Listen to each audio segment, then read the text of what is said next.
Hello प्यारे बच्चों, कैसे हैं आप लोग। आई होप आप लोग मुगल साम्राज्य को एंजॉय कर रहे होंगे और बहुत अच्छे से सबको समझ में आ रहा होगा। पूरा प्रयास है मेरा आप लोगों को सारे पॉइंट्स जितने भी इम्पोर्टेंट हैं जो एग्जाम में आते हैं वो सारा मिले, ताकि आप लोगों को आगामी एग्जाम में कोई भी दिक्कत ना हो। तो बच्चों हम जो है बहुत विस्तार पूर्वक आप लोगों को क्लासेस दे रहे हैं। आई होप अगर क्लासेस थोड़ी लंबी हो जाए तो आप लोग बोर नहीं हो रहे होंगे और क्लासेस को एंजॉय कर रहे होंगे। तो चलिए आज की क्लास की शुरुआत करते हैं। और आज आपका जो क्लास है ये है भारत का अकबर का दक्षिण अभियान या दक्षिण नीति। कल की क्लास में हमने देखा था अकबर का उत्तर भारत का जितना भी अभियान था हमने इसको बहुत डिटेल में पढ़ा है। और आज हम पढ़ेंगे फिर दक्षिण की नीति की कि कैसे अकबर जो है जब उत्तर भारत का अभियान कर लेते हैं या उत्तर भारत के सभी क्षेत्रों को अपने साम्राज्य में मिला लेते हैं, उसके बाद वो दक्षिण की तरफ अपना रुख जो है मोड़ते हैं और वहां पर उन्होंने मालवा विजय कर लिया है, गुजरात विजय कर लिया है। और अब वो आगे जो बरार है, अहमदनगर है, खानदेश है, बीजापुर है, गोलकुंडा है, इन क्षेत्रों पर अधिकार करना चाहते हैं। और इसके लिए उन्होंने वहां के शासकों के पास अपनी अधीनता स्वीकार करने का प्रस्ताव भेजा था। और इस प्रस्ताव में आप देखेंगे कि जो खानदेश है इन्होंने सबसे पहले अकबर की अधीनता स्वीकार कर ली बिना किसी विरोध के। इसके अलावा आप देखेंगे जो अहमदनगर है इन्होंने ना तो अधीनता स्वीकार करी और ना ही अकबर के लिए कोई उपहार भेजा। साथ ही जो गोलकुंडा और बीजापुर हैं इन्होंने अकबर की अधीनता तो स्वीकार नहीं किया लेकिन उनके लिए उपहार भेजा था। तो यहाँ पे 4 राज्य जो महत्वपूर्ण थे उस समय, जिसमें से आपने देखा खानदेश पहले ही आत्मसमर्पण कर दिया तो अकबर को उसके लिए कोई प्रॉब्लम नहीं था। दूसरी तरफ जो बीजापुर है और गोलकुंडा है इन्होंने अकबर की अधीनता तो स्वीकार नहीं की लेकिन कीमती उपहार उनके लिए भेजा। तो अकबर ने इनकी तरफ उतना ध्यान नहीं दिया। लेकिन जो अहमदनगर है इन्होंने ना तो अकबर की अधीनता स्वीकार किया और ना ही अकबर के लिए कोई उपहार ही भेजा, जिसकी वजह से जो अकबर का पहला अभियान हुआ ये अहमदनगर के खिलाफ हुआ था। अगर एग्जाम में क्वेश्चन आए कि अकबर का पहला अभियान दक्षिण में किसके खिलाफ था तो अहमदनगर के खिलाफ था। तो हम इन्हीं को आज देखेंगे और साथ ही खानदेश को देखेंगे। और ये भी एग्जाम में अगर क्वेश्चन आए कि सबसे पहले किस देश ने दक्षिण भारत का जो है अकबर के सामने अधीनता स्वीकार की थी, या दक्षिण का कौन सा साम्राज्य था जिसने अकबर की अधीनता स्वीकार कर लिया था। सबसे पहले तो खानदेश ने किया था। तो शुरुआत करते हैं खानदेश से। खानदेश को दक्षिण का प्रवेश द्वार भी कहा जाता है, इसलिए महत्वपूर्ण है। इसके पहले आपने देखा था कि जो चुनार का दुर्ग था इसे पूर्व का द्वार कहा जाता था, इसीलिए जो हुमायूं है उसको बार बार विजिट करने का प्रयास करते रहते थे। तो ये जो खानदेश है ये दक्षिण का द्वार है और इसी ने सबसे पहले अधीनता स्वीकार किया है अकबर का। जो खानदेश है इसकी राजधानी जो है ये देखेंगे बुरहानपुर है। और उस समय जो शासक हैं ये अली खान है, इन्होंने बहुत आसानी से अधीनता स्वीकार कर ली और अकबर के लिए कार्य करने लगे। उनके प्रति इन्होंने पूरी निष्ठा और स्वामी भक्ति दिखाई और अकबर के लिए इन्होंने बहुत सारे अभियानों में आक्रमण भी किया, यानी कि मदद किया युद्ध लड़ने में। तो इसी दरमियान जब ये अकबर के लिए अभियान में थे तो 1597 में जो अली खान है ये मुगलों की तरफ से लड़ते हुए इनकी मृत्यु हो गई थी। और इनकी मृत्यु के बाद आप देखेंगे कि जो इनके पुत्र हैं जिनका नाम है मीरन बहादुर, ये राजा बने। और जो मीरन बहादुर हैं ये जो है मुगलों की अधीनता स्वीकार करने से इनकार कर देते हैं और कहते हैं कि मैं एक स्वतंत्र शासक की तरह रहूंगा, मैं किसी की अधीनता स्वीकार नहीं करूंगा। और जब मीरन बहादुर ने मुगलों की अधीनता स्वीकार करने से मना कर दिया तो जो अकबर हैं इनके खिलाफ सैन्य अभियान करते हैं और सेना भेजते हैं कि आप जाइए और जो खानदेश है उस पर अधिकार कीजिए। और उसका जो नेतृत्व कर रहे थे, यानी कि यहाँ का जो सबसे मजबूत किला था असीरगढ़ का किला था, इसको घेरने के लिए आसफ खां, जानी बेग, मुर्तजा खां, ये 3 जो है महत्वपूर्ण व्यक्ति आए थे।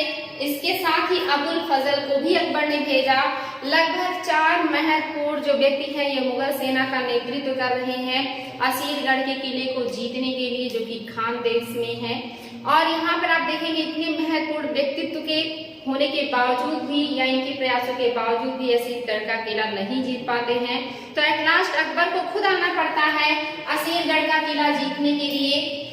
और जो अकबर है ये 1599 में स्वयं राजधानी बुरहानपुर पहुंचे और असीरगढ़ के किले का जो घेरा है उसको तोड़ने का प्रयास किया। बहुत प्रयासों के बाद अकबर को एहसास हुआ कि ये जो किला है ये अभेद्य है, अजेय है, इसे ऐसे नहीं जीता जा सकता, हम इसे युद्ध करके नहीं जीत सकते, या जो किला है ये जो है टूटने वाला नहीं है। तो इन्होंने क्या किया, वहां पर रिश्वत और कपट का सहारा लिया, यानी कि वहां के जो महत्वपूर्ण अधिकारी थे उन्हें इन्होंने पैसे का लालच दे करके या धन का लालच दे करके अपनी तरफ मिला लिया, और यहाँ पर जो किले का दरवाजा है उन लोगों ने अकबर के लिए खोल दिया, जिसकी वजह से अकबर ने बड़ी आसानी से अफजलगढ़ के किले पर हमला बोल दिया। जो मीर बहादुर हैं या जो मीरन बहादुर हैं, इन्हें मजबूर होकर के अकबर के सामने आत्मसमर्पण करना पड़ा, और अकबर ने इन्हें 4000 वार्षिक असरफी पेंशन के रूप में दे करके जो ग्वालियर का किला है वहां पर बंदी के रूप में भेज दिया, और जो खानदेश है उस पर अकबर का अधिकार हो गया। वेरी वेरी इंपॉर्टेंट है बच्चों कि आप देखेंगे कि 1601 में ही जो मीरन बहादुर है इन्होंने आत्मसमर्पण किया है, और इन्हें 4000 वार्षिक असरफी देकर के ग्वालियर के किले में जो या दुर्ग में बंदी के रूप में भेजा गया था। और खानदेश और अहमदनगर, साथ ही बरार और मालवा, गुजरात, इन सारे क्षेत्रों का जो सूबेदार है वो दानियाल को बना दिया गया, जो अकबर के पुत्र हैं। अब ये खानदेश, अहमदनगर, बरार और मालवा, गुजरात, इन सभी क्षेत्रों का सूबेदारी देखेंगे, यानी कि प्रांतपति बन चुके हैं। और दक्कन के जितने भी क्षेत्र हैं जो मुगलों के अधीन है या जिनको मुगलों ने जीता है, उसे दानियाल के नाम पर दान देश नाम रख दिया गया। इसका दान देश, याद रखिए बच्चों, दान देश रख दिया गया। यानी कि दक्कन में जितना क्षेत्र मुगलों ने जीता था उस क्षेत्र का नाम इन्होंने दानियाल के नाम पर दान देश रख दिया, जो कि उन सभी क्षेत्रों को और गुजरात प्लस मालवा को मिला करके जो भी एरिया था उन सभी का सूबेदार जो है ये दानियाल को बना दिया गया था। तो इस तरह से जो खानदेश है वो अकबर के साम्राज्य में मिल गया। नेक्स्ट जो अभियान किया है अकबर ने, ये अहमदनगर के खिलाफ किया है, और सबसे पहला अभियान है जो अकबर ने किया है अहमदनगर के खिलाफ। इसके बाद इन्होंने खानदेश के खिलाफ किया था, क्योंकि जो खानदेश है इसने पहले अधीनता स्वीकार कर लिया था, तो अकबर ने इनके खिलाफ अभियान नहीं किया था। बाद में उनके पुत्र के शासनकाल में इन्होंने अभियान किया, और सबसे पहला जो अभियान था अकबर का वो अहमदनगर के खिलाफ था। और चूंकि इन्होंने क्या किया था, अधीनता भी स्वीकार नहीं किया और उनके लिए कोई उपहार भी नहीं भेजा, जिसकी वजह से अकबर ने इनके खिलाफ अभियान करने का निश्चय किया। और अकबर ने यहाँ पर क्या किया है कि 2 सेनापति को भेजा है, एक अब्दुल रहीम खान खाना को भेजा, साथ ही अपने पुत्र मुराद, इन दोनों को संयुक्त रूप से कहा कि आप जाएं और अहमदनगर पर विजय प्राप्त करें। और जिस समय इनका आक्रमण हुआ अहमदनगर पर, उस समय जो अहमदनगर थी इसकी आंतरिक स्थिति बहुत खराब थी। यहाँ पे जो देखेंगे स्थिति अच्छी नहीं है, क्योंकि 1595 में जो यहाँ के शासक थे जिनका नाम था बुरहान उल मुल्क, इनकी मृत्यु हो गई है। और इनकी मृत्यु के बाद इनके पुत्र इब्राहिम गद्दी पर बैठे, लेकिन इब्राहिम भी ज्यादा दिनों तक जीवित नहीं रहे। जो बीजापुर है इसके साथ एक युद्ध में इब्राहिम मार दिए जाते हैं, यानी कि इस समय कोई भी उत्तराधिकारी नहीं है अहमदनगर में, उत्तराधिकार का युद्ध शुरू हो गया है। और अहमदनगर जो अहमदनगर है, यहाँ पे इब्राहिम के मरते ही उत्तराधिकार का जो युद्ध है ये ऐसा शुरू हुआ कि जो लोग थे वो गुटों में बट गए, लगभग 4 गुटों में लोग बट गए, और वो गुट अलग अलग व्यक्ति को राजा बनाना चाह रहे थे, जिसकी वजह से अहमदनगर में गृह युद्ध शुरू हो गया।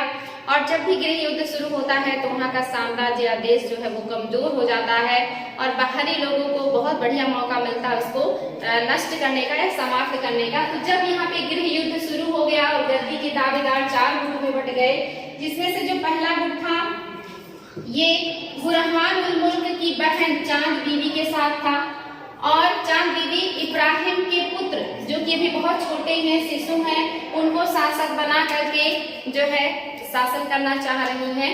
तो ये पहला जो गुट है ये सपोर्ट कर रहा है चांद बीबी को, जो इब्राहिम के पुत्र को राजा बनाना चाह रही हैं। और दूसरा जो गुट है ये इकलास खां जो है हफ्सी का है, और इन्होंने अन्य किसी को शासक बनाने के लिए अपना अलग गुट बना लिया है। और जो तीसरा गुट है ये पेशवा का है। तीसरा गुट जो है ये है बुरहान उल मुल्क के ज्येष्ठ पुत्र अली का है, और ये अली जो है ये शासक बनना चाह रहे हैं। ये बुरहान उल मुल्क के ज्येष्ठ पुत्र हैं, और ये तीसरे गुट का नेतृत्व कर रहे हैं। और जो चौथा गुट है ये है वहाँ के पेशवा, या प्रधानमंत्री जिसका नाम मियां मंजू था, जो चांद बीबी का कट्टर विरोधी था, जो चांद बीबी को बिल्कुल भी पसंद नहीं करता था, वहां का पेशवा या प्रधानमंत्री मियां मंजू। और इसी ने ही मुगलों को आमंत्रित किया था अहमदनगर पर आक्रमण करने के लिए। और यह जो आमंत्रण था वो मुगलों के लिए बहुत ही अच्छा हुआ, क्योंकि उन्हें मौका मिल गया कि अहमदनगर पर आक्रमण करेंगे और कोई सहयोगी भी मिलेगा हमें वहां पर। और इस तरह से जो अकबर है उन्होंने अपने 2 सेनापतियों को भेजा अहमदनगर का विजय करने के लिए। और जब मुगल सेना ने अहमदनगर को घेर लिया तो जो मियां मंजू है ये देखते हैं कि जो मुगलों का रवैया है काफी आक्रामक है, तो ये डर के मारे जो किला है ये चांद बीबी को सौंप करके खुद बीजापुर की तरफ भाग जाते हैं। और बड़ी बहादुरी से जो चांद बीबी है लगभग 3 महीने तक दुर्ग की सुरक्षा करती रहती है और मुगलों के खिलाफ कार्यवाही करती रहती है। लेकिन 3 महीना बीतते बीतते जो मुगल सेनापति हैं अब्दुल रहीम खान खाना और मुराद के बीच कुछ मतभेद शुरू हो जाता है। और साथ ही जो मुगल सेना है उसके पास रसद की कमी भी होने लगती है। और तीसरा कि मुगल सेना को लग रहा था कि चांद बीबी को बीजापुर और गोलकुंडा से मदद भी मिल सकता है।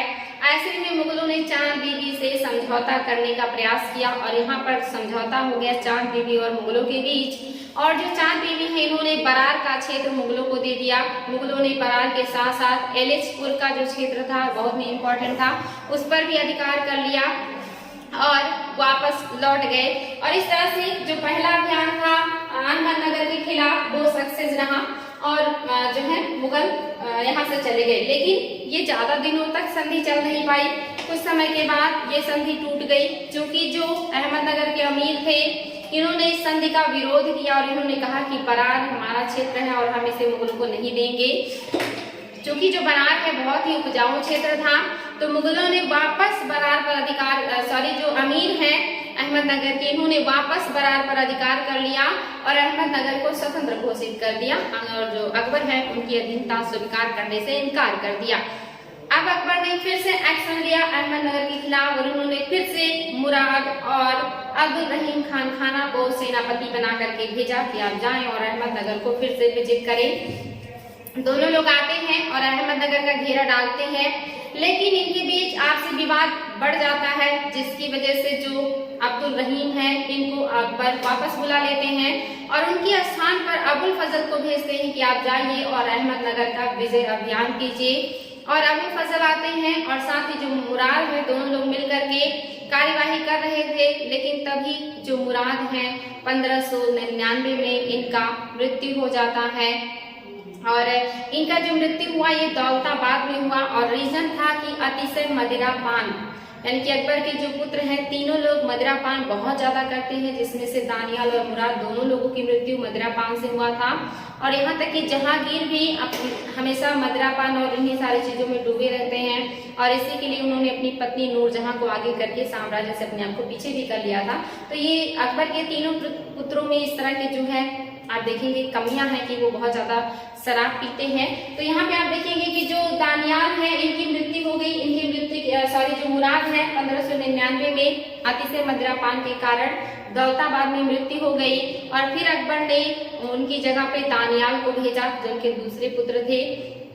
और जो दानियाल है और अबुल फजल है ये दोनों लोग अहमदनगर का जो अभियान है ये जारी रखते हैं। आगे चल करके जो अहमदनगर के सैनिक हैं इनके यहाँ रसद की कमी हो जाती है और भूखमरी के शिकार होने लगते हैं। ऐसे में जो चांद बीबी है वो मजबूर हो जाती हैं और वो संधि करने के लिए सहमत हो जाती हैं।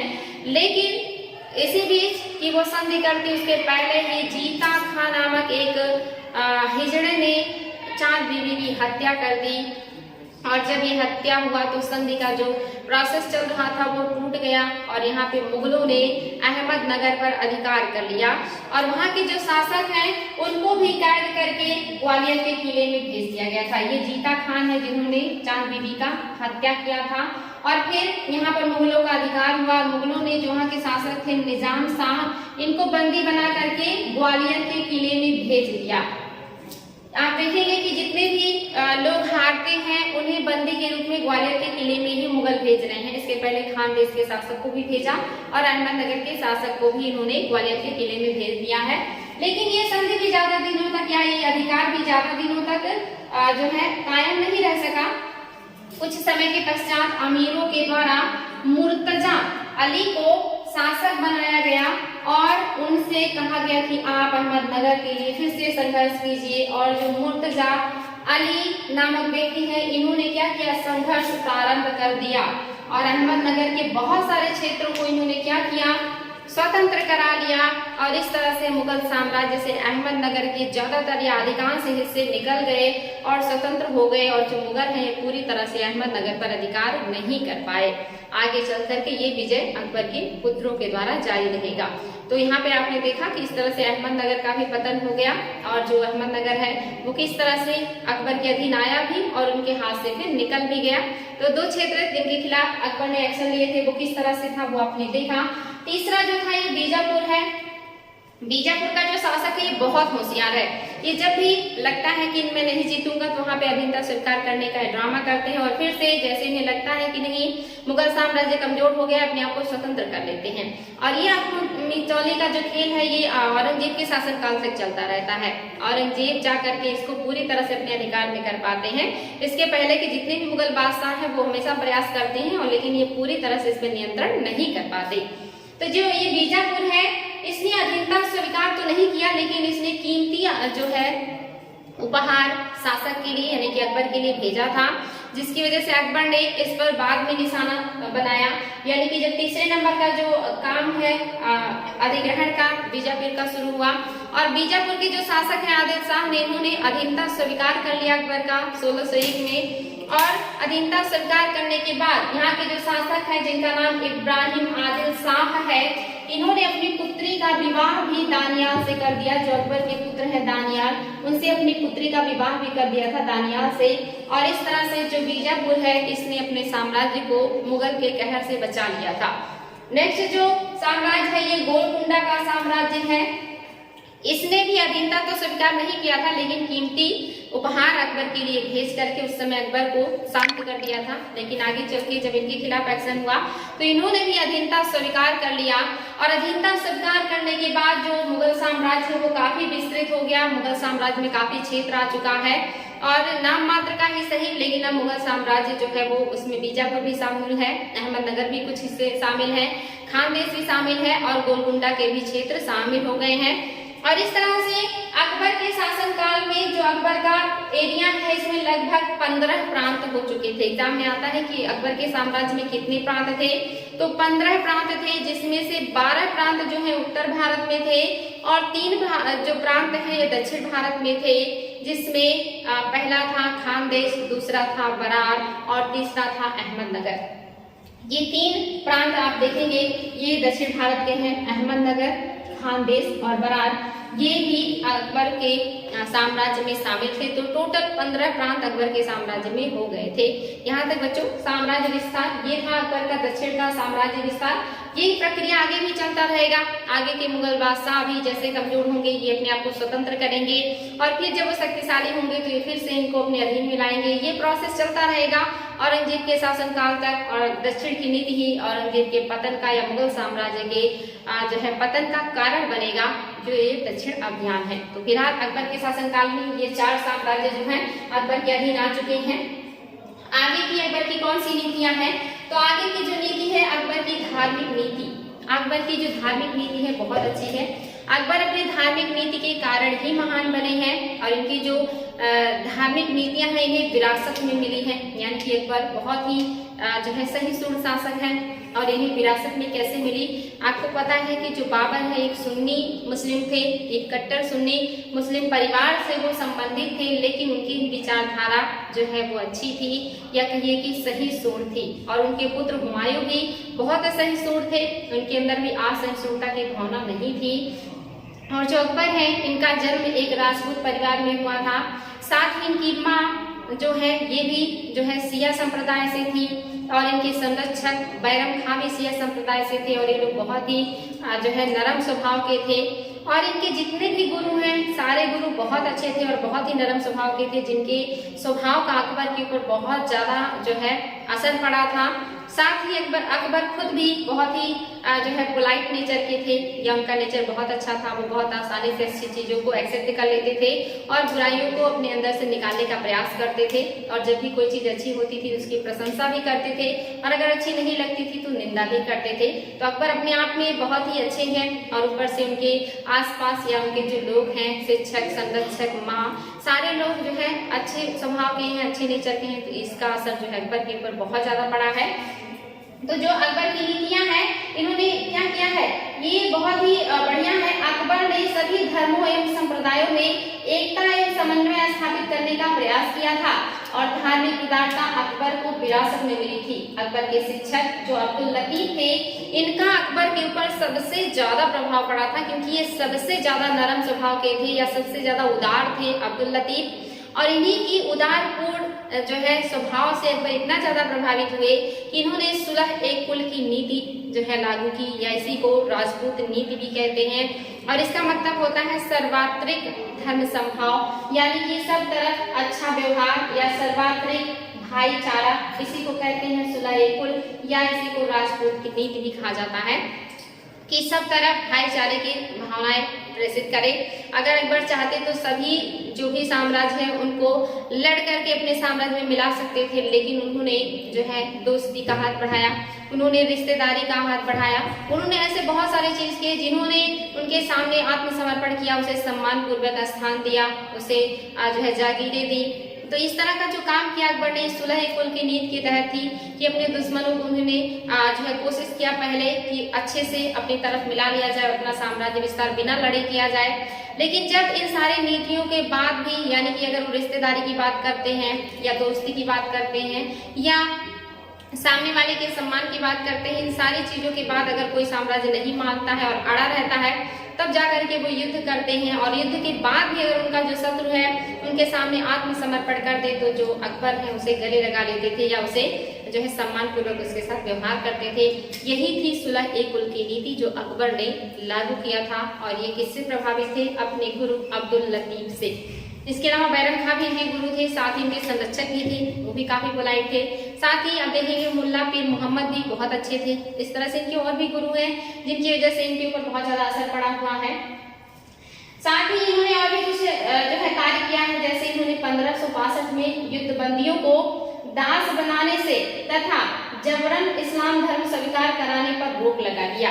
ये इनकी धार्मिक नीति का ही परिणाम है कि इनका जो सोच है इतना ब्रॉड है, इतना अच्छा है कि इन्होंने कहा कि जो दास है या जो बंदी है जिन्हें युद्ध में पकड़ा जाता है, बंदी बना करके लाया जाता है, उन्हें जबरदस्ती दास नहीं बनाया जाएगा और उनसे जबरदस्ती इस्लाम धर्म भी नहीं स्वीकार कराया जाएगा। ये सारे इंसान की स्वेच्छा पर होगा। इंसान को अपनी स्वेच्छा से जीवन जीने का पूरा अधिकार है। जबकि इसके पहले के जो भी शासक हैं वो दास रखना बहुत पसंद करते हैं। बड़े पैमाने पे सभी शासकों के पास दास हुआ करते थे। खास करके आप देखेंगे सल्तनत काल में दासों का एक ट्रेंड हुआ करता था। सारे शासक जो है दास खरीदते थे। और जो देखेंगे आप फिरोज तुगलक है, इन्होंने तो सबसे ज्यादा दास अपने यहाँ रखे, लगभग 1,80,000 दास थे इनके पास। लेकिन अकबर ने कहा कि ये अच्छा नहीं है, इंसानों को दास बनाना रखना ठीक नहीं है, बाजार में बेचना खरीदना ठीक नहीं, और किसी को जबरन बंदी बना करके दास बनाना या उससे इस्लाम धर्म कबूल कराना ये ठीक नहीं है। और इन सारी चीजों पर उन्होंने रोक लगा दिया 1562 में। वेरी वेरी इंपॉर्टेंट है बच्चों, ये डेट याद रखेंगे। आगे इन्होंने एक और भी काम किया है। इन्होंने 1563 में तीर्थ यात्रा कर को समाप्त कर दिया। इन्होंने कहा कि किसी भी व्यक्ति को धार्मिक स्थानों पे जाकर के पूजा पाठ करने का पूरा अधिकार है, और अगर वो कहीं की तीर्थ यात्रा पर जाता है तो उसके ऊपर कर नहीं लगाया जाएगा। वो स्वतंत्र है अपनी धार्मिक इच्छाओं को पूरा करने के लिए। इसके अलावा इन्होंने और क्या किया है, जो सबसे ज्यादा महत्वपूर्ण है, इन्होंने 1564 में जजिया कर हटा दिया, जो गैर मुस्लिम जनता से लिया जाता था। यानी कि मुस्लिम छोड़ करके जितनी भी जातियां होती थी वो जो है जजिया कर दिया करते थे, जो बहुत हैवी अमाउंट होता था, जो लोगों के लिए बड़ा दुखद होता था। इसको जमा करना उनके लिए काफी कष्टप्रद था, जिसकी वजह से लोग अक्सर धर्म परिवर्तन भी कर लेते थे और विद्रोह भी करते थे, यानी कि जजिया का विरोध भी करते थे।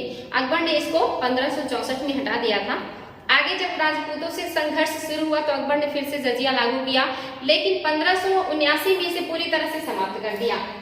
यानी कि 64 में समाप्त किया, फिर कुछ टाइम के लिए लागू किया, लेकिन 1579 में पूरी तरह से अकबर ने जजिया हटा दिया। अगर एग्जाम में क्वेश्चन बने कि जजिया को अकबर ने कब हटाया था, तो 1564 ही आप लोग सही करेंगे। और धार्मिक कर कब समाप्त किया, 1563 में। दास प्रथा कब हटाई उन्होंने, 1562 में। ये डेट बहुत इंपॉर्टेंट है बच्चों। इसके बाद जो अकबर है ये इस्लाम धर्म की मूल जो तत्व है उसको जानना चाहते हैं, इस्लाम धर्म के सार को जानना चाहते हैं, और इसके लिए इनके अंदर बहुत इच्छा होती थी कि कैसे पता चले और हमें कब जो है कहाँ हम ऐसे चीजों को जाने। तो इसके लिए इन्होंने इबादत खाने का निर्माण किया, और ये 1575 में इन्होंने किया था, जहां पर इस्लाम धर्म के जितने भी धार्मिक गुरु हैं, उलेमा हैं, पीर हैं, ये सारे लोग आते थे। और बृहस्पतिवार के दिन शाम को अकबर इनसे धार्मिक मुद्दों पर विचार विमर्श किया करते थे। यहाँ पर आप देखेंगे कि जो मुस्लिम है इसमें भी दो संप्रदाय थे, जिसमें से एक शिया थे और एक सुन्नी थे। तो ये लोग दो गुटों में बटे रहते थे, जिसमें जो है एक कट्टर सुन्नी हुआ करते थे, जिसके जो महत्वपूर्ण व्यक्ति है, इंपॉर्टेंट है, इसमें जो महत्वपूर्ण व्यक्ति है ये है शेख अब्दुल नबी और शेख मखदूम उल मुल्क। शेख मखदूम उल मुल्क और शेख अब्दुल नबी, ये दोनों लोग जो हैं ये सुन्नी विचारधारा के या सुन्नी दल के नेतृत्व करता है। इसके अलावा और भी हैं, लेकिन ये दो लोग मुख्य हैं जिन्होंने नेतृत्व किया है सुन्नी दल का। साथ में आप देखेंगे कि जो शेख मुबारक हैं और उनके पुत्र अबुल फजल और उनके भाई फैजी, यानी कि ये दोनों लोग मुबारक के पुत्र हैं। ये तीनों लोग जो है स्वतंत्र और उदार धर्मशास्त्रियों के दल का नेतृत्व कर रहे थे, और इनके बीच अक्सर जो वाद विवाद होता था या किसी मुद्दे पर जो है अकबर जब इनसे कोई भी सवाल जवाब करते थे, तो दोनों दल के लोग अपनी अपनी विचारधाराओं को अकबर के सामने रखते थे। और कभी कभी ऐसा होता था कि दोनों दलों की जो विचारधारा है वो टकरा जाती थी, जिसकी वजह से काफी बहसबाजी हो जाती थी। और अकबर जो है उनका जो सवाल होता था उसके जवाब से वो संतुष्ट नहीं होते थे और परेशान हो जाते थे, क्योंकि आखिरी जो सार होता है वो उन्हें मिल नहीं पाता था, क्योंकि विवाद अक्सर हो जाया करते थे, जिसकी वजह से जो अकबर है बहुत दुखी हो गए। और उन्होंने 1578 में इबादत खाने को सभी धर्मों के लिए खोल दिया कि सारे धर्म के लोग आएंगे और मेरे सवालों का जवाब देंगे, और मैं जानना चाहता हूं कि अलग अलग धर्मों के धर्मशास्त्रियों का इस मुद्दे पर क्या विचारधारा है। और इसके बाद सभी धर्मों के धर्मशास्त्री यहाँ पर आने लगते हैं और किसी भी मुद्दे पर जिस पर अकबर चाहते हैं वो अपनी विचारधारा को प्रकट करते हैं, और जिससे अकबर आगे और भी ज्यादा प्रभावित होते हैं, और उनका जो धार्मिक नीति है वो और भी अच्छी होती चली जाती है, या उनका जो विचार है वो और अच्छा हो जाता है। अकबर खुद कहते हैं, इसके पहले मुझे लगता था कि इस्लाम धर्म सबसे श्रेष्ठ है, उसमें सबसे अच्छी बातें की गई हैं, लेकिन ऐसा नहीं है। सभी धर्मों के सार को जानने के बाद मुझे एहसास हुआ कि सभी धर्मों में अच्छी बातें की गई हैं और सभी धर्म श्रेष्ठ होते हैं। जो है विचारधाराओं का ही सिर्फ फर्क होता है। ये चीज अकबर ने खुद जो है उल्लेख किया है। जो धर्मशास्त्री है उसमें किस धर्म से कौन से लोग आते थे, जिसमें आप देखेंगे हिंदू धर्म से पुरुषोत्तम दास और देवी, ये दो धर्मशास्त्री थे जो इबादत खाने में भाग लेते थे। और अकबर जो थे सबसे ज्यादा प्रभावित थे हिंदू धर्म से, और इसीलिए इन्होंने क्या किया है, हिंदुओं के त्योहारों में जैसे कि होली, दीपावली, बसंत आदि में ये शामिल भी होने लगे थे। और आगे चल करके जो वल्लभाचार्य के जो है पुत्र है विठलनाथ, इनको गोकुल और जयपुर का जागीर भी जो है अकबर ने दान में दिया था। साथ ही आप देखेंगे अकबर जो पारसी धर्मगुरु है उन्हें 200 बीघा दान में दिया था। और जो आप देखेंगे आगे चल करके जो एक सिख धर्म है उसके जो गुरु हैं रामदास, इनको 500 बीघा अकबर ने जमीन दान में दिया था, जो कि बहुत ही इंपॉर्टेंट है। दूसरा जो धर्म है ये ईसाई धर्म है, और ईसाई धर्म से जो धर्मशास्त्री आते थे इबादत खाने में रुडोल्फ अक्वाविवा है और एंटोनी मॉन्सेराट हैं। ये दो फादर हैं जो आते हैं ईसाई धर्म से यहाँ पर डिस्कस करने के लिए। और जो तीसरा धर्म है ये पारसी धर्म है, इससे भी अकबर खासा जो है प्रभावित थे, और उन्होंने अपने राजमहल में दीप या कहिए कि ज्वाला प्रज्वलित रखने की बात कही। और अब जो अबुल फजल है इनको इसका नेतृत्व दिया था कि आप इसको देखेंगे कि जो ज्वाला है ये हमेशा जलती रहनी चाहिए, बुझनी नहीं चाहिए, क्योंकि जो पारसी धर्म है इसमें अग्नि को बहुत ज्यादा महत्व दिया जाता है। वहां पर जो दिया है या जो दीपक है वो हमेशा जलता रहता है। तो ये बहुत ज्यादा प्रभावित होते हैं पारसी धर्म से। और जो इसके मतलब जो है शिक्षा शास्त्री है या जो विद्वान है वो है मेहर जी राणा। ये जो अकबर है ये जो प्रभावित होते हैं पारसी धर्म से, तो ये सूर्य, अग्नि, प्रकाश के प्रति पूजा की जो भावना है उससे ओतप्रोत हो जाते हैं। साथ ही सिजदा, पायरोस, नौरोज, तुलादान, झरोखा दर्शन, ये सारी प्रथाएं जो पारसी धर्म से संबंधित है अकबर ने शुरू किया था। ये सारा जो इन्होंने शुरुआत किया पारसी धर्म के प्रभाव में आने के बाद किया था। इंपॉर्टेंट है बच्चों, ये पूछता है कि किससे संबंधित है सिद्धा पायगोस, नौरोज और झरोखा दर्शन। तो ये पारसी धर्म से या पारसी परंपराओं से संबंधित है। इसके अलावा जैन धर्म से कौन आता है इबादत खाने में? इसमें है हरविजय सूरी, जिनको अकबर ने जगत गुरु की उपाधि दी थी। एग्जाम में आता है क्वेश्चन कि अकबर ने किसे जगत गुरु की उपाधि दी थी, तो ये है हरविजय सूरी। और इसके अलावा विजय सेन सूरी, और इसके अलावा एक और विद्वान है जिनचंद्र सूरी। और जो जिनचंद्र सूरी है इनको अकबर ने युग प्रधान की उपाधि दी थी। वेरी वेरी इंपॉर्टेंट है, युग प्रधान की उपाधि जो है अकबर ने किसे दिया है, तो ये दिया है जिनचंद्र सूरी को, और हरविजय सूरी को दिया है जगत गुरु की उपाधि।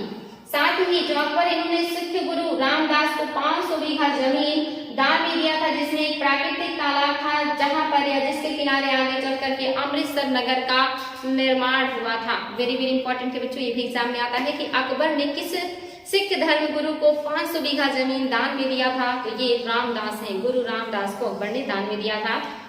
साथ ही जो पारसी दस्तूर जी राणा जी हैं, इनको अकबर ने 200 बीघा जमीन दान में दिया था कि वहां पर वो अपने कार्यों को कर सके। और उन्होंने कहा था कि ये जो जमीन है ये आपके पुत्र भी आगे उपयोग में लाएंगे, यानी कि पीढ़ी दर पीढ़ी ये आप ही लोगों का होगा, इसे मुगल साम्राज्य में वापस नहीं करना होगा। तो आप देख सकते हैं अकबर ने कितनी सारी अच्छी अच्छी चीजें जो है लागू की हैं। उनका जो धार्मिक सोच है, जो विचारधारा है वो कितना अच्छा है, और इसी वजह से जो अकबर है वो महान कहलाते हैं। खास करके धार्मिक नीति की वजह से ही अकबर को आगे महान कहा गया है।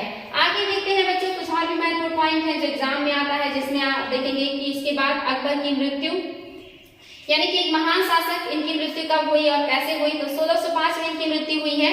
क्योंकि जो अकबर के अंतिम दिन है ये बहुत दुखपूर्ण रहे, अकबर को लास्ट में बहुत दुखों से गुजरना पड़ा। क्योंकि आप देखेंगे कि जो अकबर है इनके जो पुत्र हैं मुराद, ये भी 1599 में इनकी क्या हो गई है, मृत्यु हो गई।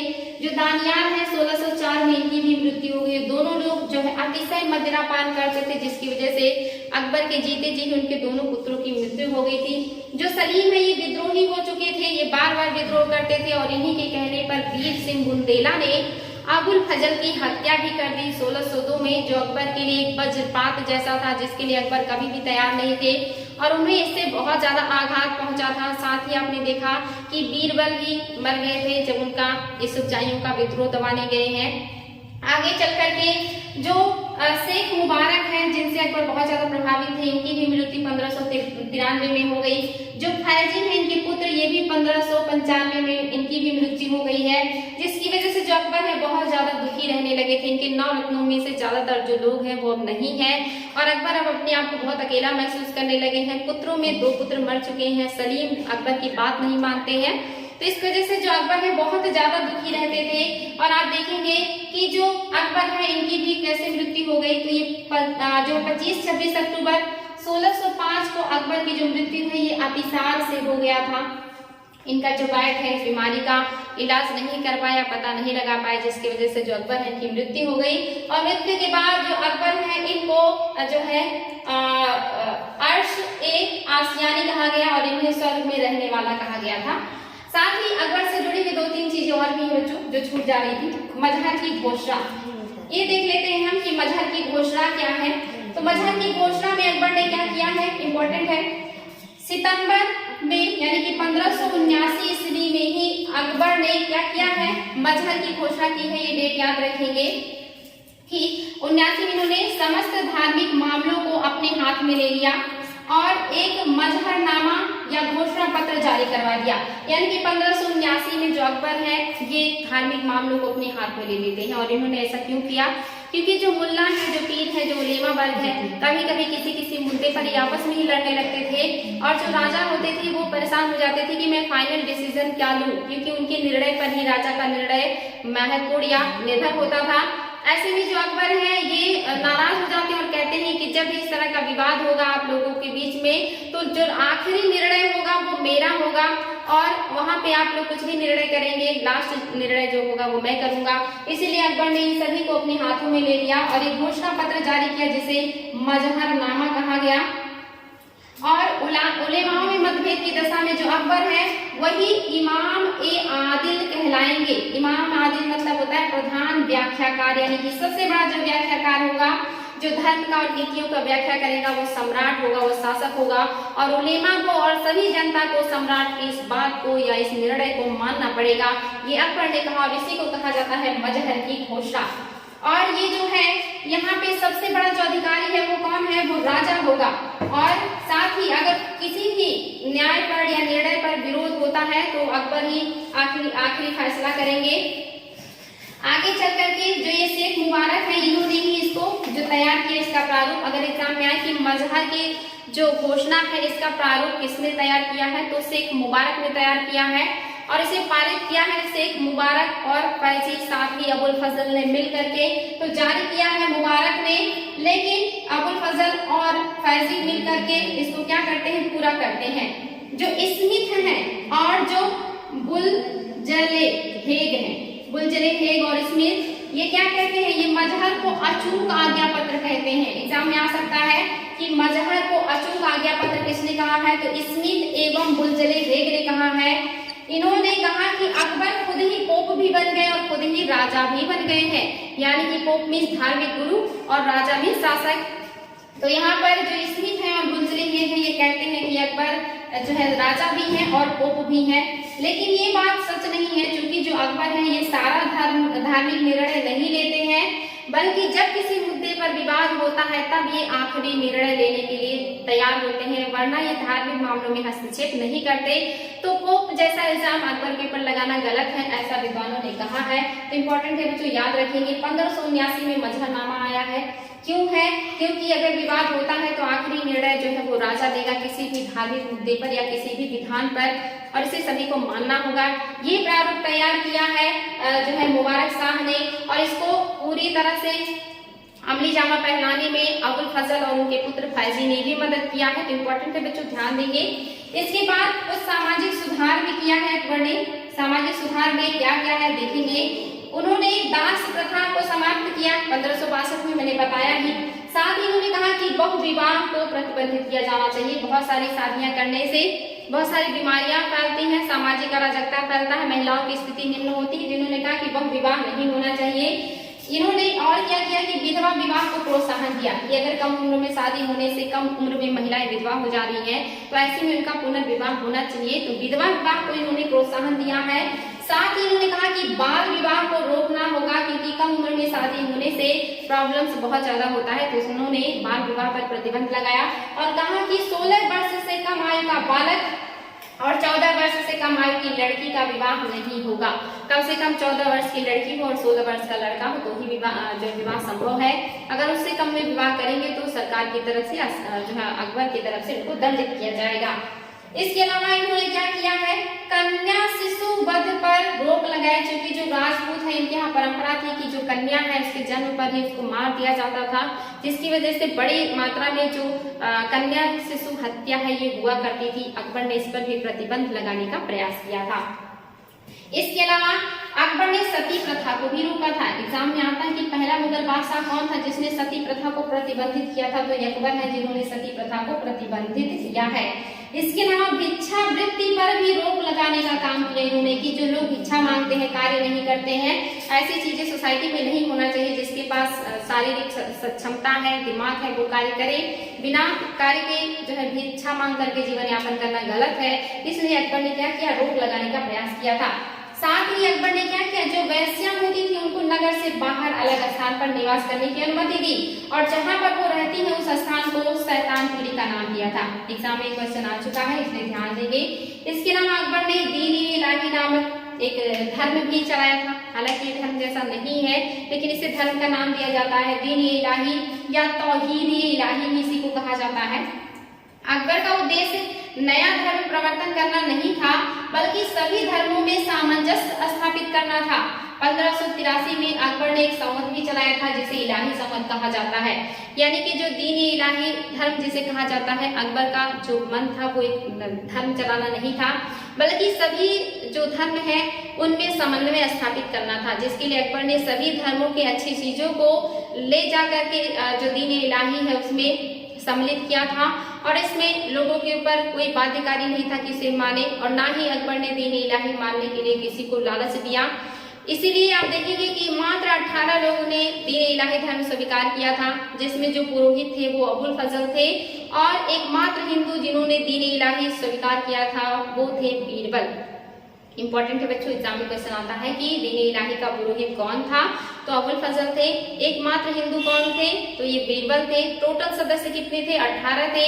और चूंकि अकबर ने कोई बाध्यकारी नहीं किया लोगों के ऊपर, और ना ही किसी को किसी तरह का लालच दिया, ना पद का ना पैसे का, जिसकी वजह से जो लोग हैं वो दीन इलाही को उतना ज्यादा या तवज्जो नहीं दिए, या इसकी जो सारगर्भिता है इसको समझ नहीं सके, जबकि इसमें बहुत ही बेहतरीन जो बातें हैं वो अकबर ने जो है सम्मिलित किया था, लेकिन लोग उसको ज्यादातर एक्सेप्ट नहीं किए। और रीजन क्या है आपको पता है कि इसकी वजह से इसको जो है ज्यादा बढ़ावा नहीं मिला। हाँ, ये याद रखेंगे 1583 में इन्होंने एक संवत भी चलाया है जिसे इलाही संवत कहा जाता है। और जहांगीर के समकालीन एक राइटर है जिनका नाम है मोहसिन फानी। मोहसिन फानी ने एक पुस्तक लिखी है जिसका नाम है दबिस्तानी मजाहिब।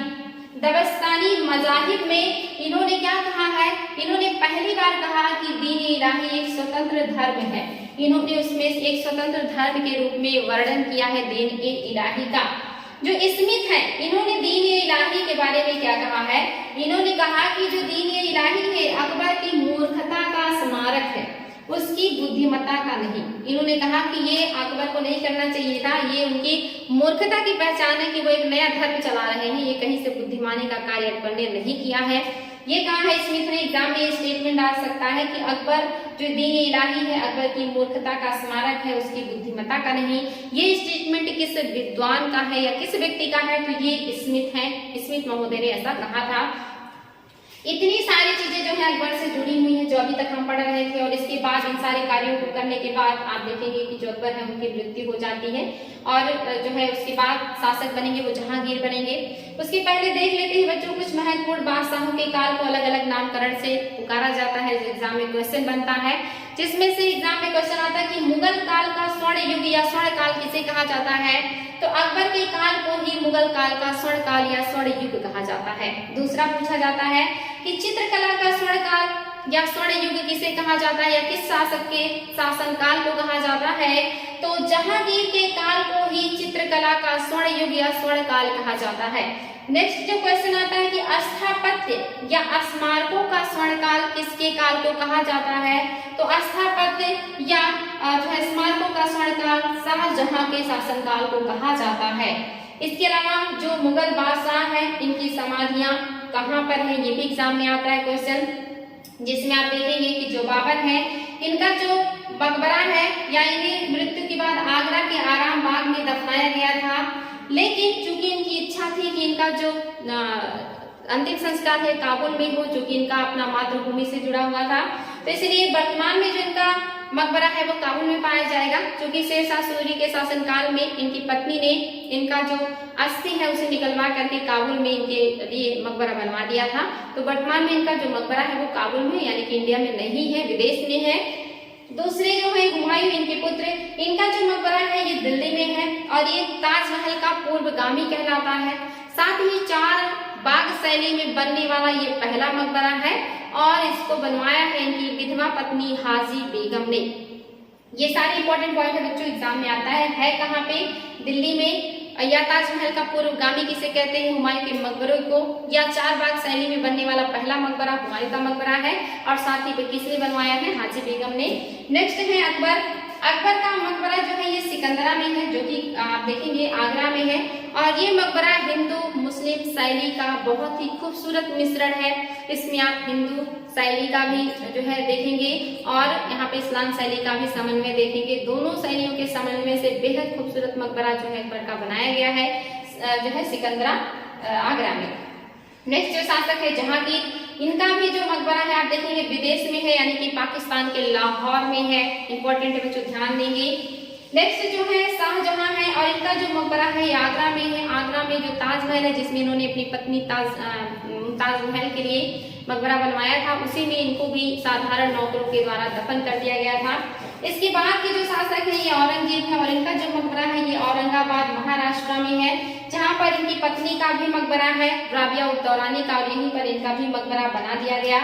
और देखेंगे कि लास्ट शासक जिनका जो है मकबरा विदेश में है वो है रंगून के म्यांमार में बहादुर शाह जफर, इनको भी वहीं निर्वासित कर दिया गया था अंग्रेजों के द्वारा और वहीं पर इनकी मृत्यु हो गई। तो महत्वपूर्ण 3 शासक ऐसे हैं जिनका जो मकबरा है वो आप देखेंगे विदेश में है, बाबर, जहांगीर और बहादुर शाह। बाकी सभी जो बादशाह हैं उनका मकबरा इंडिया में है। इन दिनों आप देखेंगे दारा सिकोह बहुत चर्चा में है और उनके मकबरे ढूंढने के लिए जो है टीम गठित किया गया है, उनका मकबरा ढूंढा जाएगा और उनके लिए कुछ बेहतर कार्य किया जाएगा सरकार के द्वारा। तो ये था बच्चों आप लोगों का अकबर का शासनकाल, जिसमें सारी चीजें जो भी महत्वपूर्ण थी मैंने आप लोगों को बताई है। कल हम लोग पढ़ेंगे जहांगीर को, तो आज के लिए रहने देते हैं। Thank you.